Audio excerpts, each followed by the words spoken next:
So the massive update has been released about 2 weeks ago, and there have been people just hopping in and out on my streams just telling me that they kind of feel overwhelmed by just the sheer amount of content that Cairos has changed. And I definitely see that. I definitely felt that myself on my own account, which is kind of like the reason why I also kind of took some time before actually recording videos on that. I wanted to figure out drop rates. I wanted to actually experience the update myself and also make a lot of mistakes myself.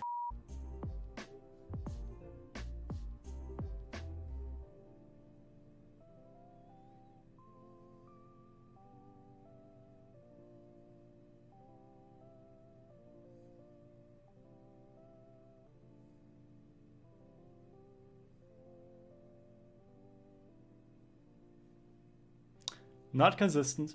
Like 2 weeks down the road, I do feel pretty comfortable talking about like midterm, long-term decision making. And I'm actually going to use my own beginner account, which I've made about 100 days ago, as like a practical example to give you guys like a rough idea of like how I'm going to myself adjust to it. Not gonna lie, like the massive update, I didn't really feel it too much on my endgame account. I can pretty much just keep farming whatever the but on my beginner account, I definitely did notice like the huge impact that like the new dungeons, Kairos B12, etc. has made on it. I do feel like I'm not progressing as fast as I could be. And on that note, I feel like I want to just briefly mention that at the start because there is a lot of like really bad feelings towards the update. I'm just gonna put this out straight up. I think the update itself, just PvE wise, has been like a net positive for everyone. No matter like what state of the game you're at, if you're a beginner, just day one, equipping artifacts is just gonna always get you extra stats, which at the end of the day is gonna make PvE a lot easier. Now mid game is the point where I've heard a lot of complaining, and that is kind of the point where my own account is at right now as well.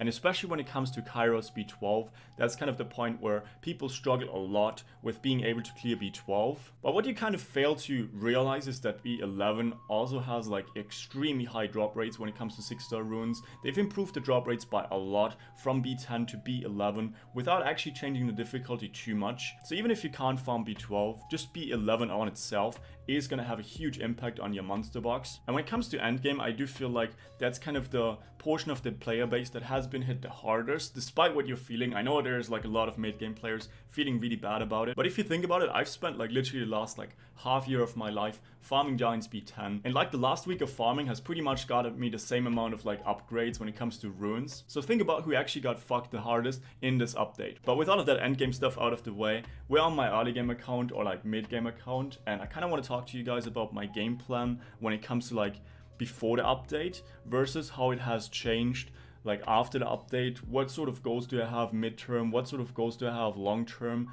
What's the direction that I'm heading towards? So I'm just gonna get you guys up to speed. In my last video, I talked about my elemental rift teams. I started building those on day 60 on this account, and now I'm finally able to actually be able to get S scores on all of the 3 main elemental rifts, which pretty much allows me to be able to craft reappraise stones, which are gonna be a lot more valuable if I'm able to farm B12 of the Kairos dungeons. And when it comes to what I've been farming outside of the elemental rifts, which of course I'm pretty much just farming for reappraise stones, I've done my TUA, I've done a little bit of R5 and a huge chunk of Giant Speed 10, which did allow me to build this Dragon Speed 10 team. But farming Dragon Speed 10 turns out to not be the most viable thing right now anymore. I should really aim for at least Dragon Speed 11, but with that team comp right now that you see in the background, there's just like no way I can beat Dragon Speed 11. My Lauren isn't skilled, my Aegir isn't skilled, and I'm having a lot of issues in that regard. And because of all of these issues that not just myself but also you guys are facing, I guess we're just gonna go back to the drawing board and first of all figure out which sort of things in the game have changed and which sort of things haven't, and how we're going to adjust to that going forward from there. Now I think the easiest thing for me to answer right now would be things that have not really changed too much, which would be things like Tower of Ascension, normal and hard mode of course. I think the only thing that has changed to that for some people would be things like the water homunculus kind of falling out of flavor with the new artifact dungeons kind of wanting you to build the fire one instead. So there's going to be a lot of people struggling like transitioning from that to like a regular TUA team. I think if there's one more thing that hasn't really changed too much aside from the drop rates is going to be dimensional hole. Pretty much ever since we did it last try with Kaimon when we got him, the only thing that I've changed was I improved towers by like 2 levels in total. So that's like extra 4% tank. And then I changed like a little bit of my stats on Kaimon right now. Yeah, but this is R5. Fuck yeah.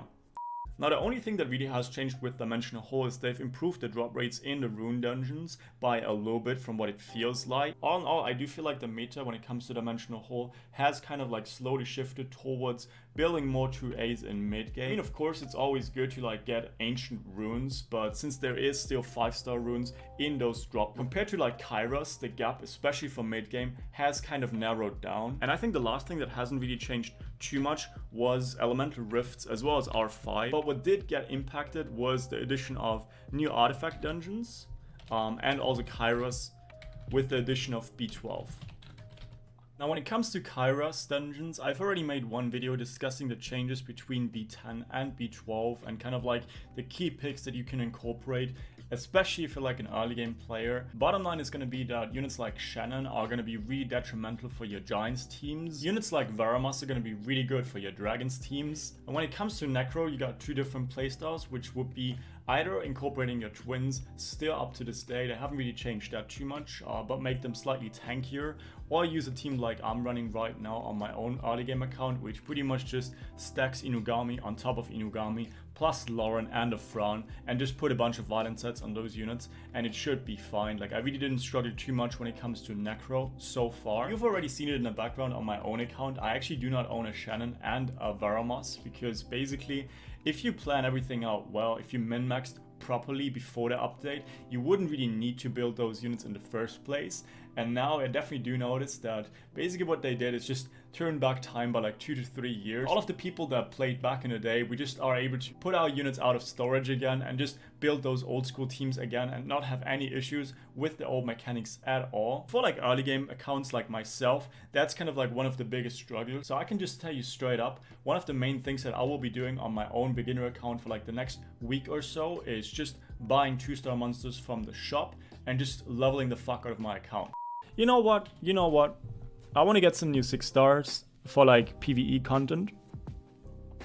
We have enough mana to like buy a couple of scrolls. What do you guys say about doing shop refreshes? Would you do that? I know it's like kind of weird, but like basically the way I see it is it's not really worth it for beginners. So we need 60, I think it was, right? Was it 62 stars? No, I think it was 63 stars, which would make it 302 stars, right? That was the calculation.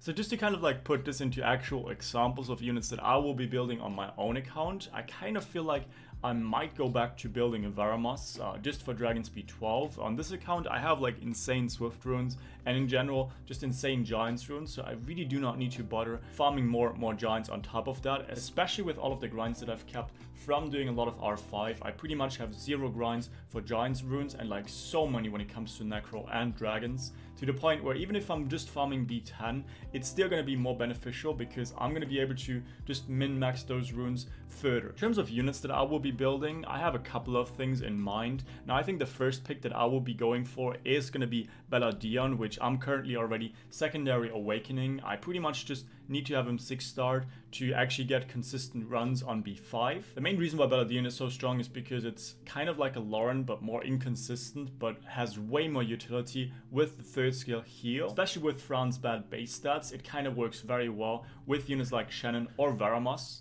Check out who just came to say hello. Do you want to chill?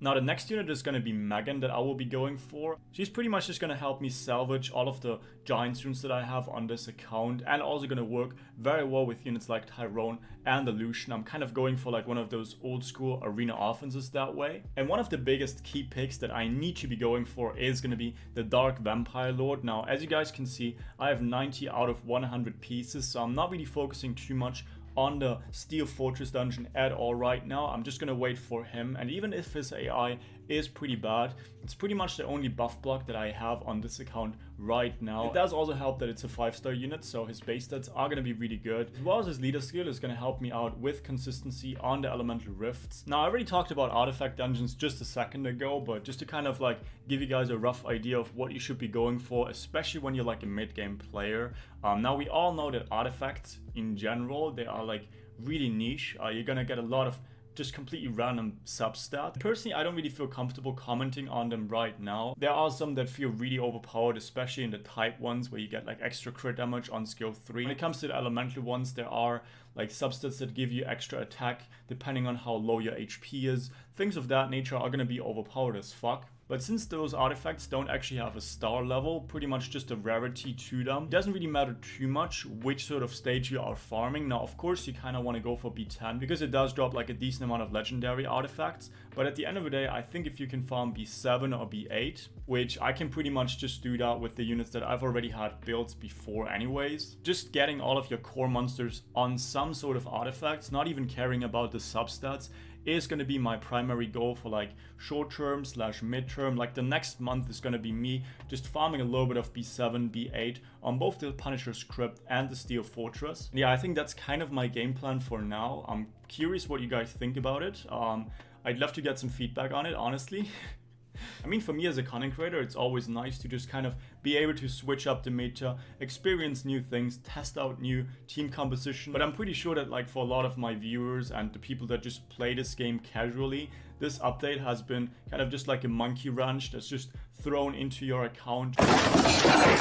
So for me in these situations, what I like to do is just step back, take a moment and realize that like at the end of the day, it's pretty much just a buff to my monster box, unless you're comparing yourself to other people. Like especially on my endgame account right now, I'm in a rank 5 guild when it comes to Guild Siege, and I haven't farmed artifacts for like the first 2 days since I was pretty much just editing on my YouTube channel and for other people. And the power creep between an account that doesn't have any artifacts yet and the heavy pay to win people at these sort of ranks is gonna just crush me for like the next 2 months. But I mean, like that's definitely not gonna be the case for most of like the G1 players in like Siege and stuff. You can just fuck around like you've always done. Yeah, I think that's pretty much gonna be it for today's video. I just kind of wanted to post one of these like theory craft heavy videos. It does really help me out getting your guys input as well, especially when it comes to like early game progression. I really do feel like my early game account has been one of the most beneficial things for me when it comes to like theory crafting, not always looking at it from like the lens of like a 2,000-day-old account being able to just face roll everything. You will also have noticed that I kind of slowed down my posts on my sample text YouTube channel. The main reason for that is just because I've been spending a lot of time just streaming. So if you're curious about all of the testing that we've done on stream or might have missed one of my streams, feel free to subscribe to that. Feel free to subscribe to that channel as well. Holy shit. I keep butchering that. Until then, see you guys in the next video. Bye.